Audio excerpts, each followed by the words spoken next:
This is the brand new elevator, the brand new, newly built, I think just opened like not that long ago, Erie Hall at Penn State Behrend in Harborcreek Township / Erie, Pennsylvania. It's a brand new Schindler 3100 / 3300, but I think it's a 3100. Seems to go 150 minutes, and it has a pretty loud voice. Go up to 2, I think 2 hours locked. Yeah, 2 hours locked. Here you go. There's a rear door for both floors, but yeah, they're locked. That's a weird noise. It didn't do that going down. Rubbing on something. Floor 2. Here at 2. This level's very fast. Back down to 1. Elevator is going down. It's a basic padded cab. What is it underneath? Stainless steel, just disappointing.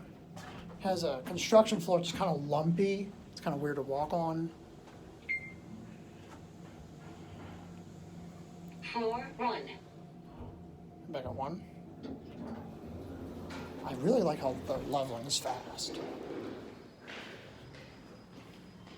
Yeah, because this is not going to be it.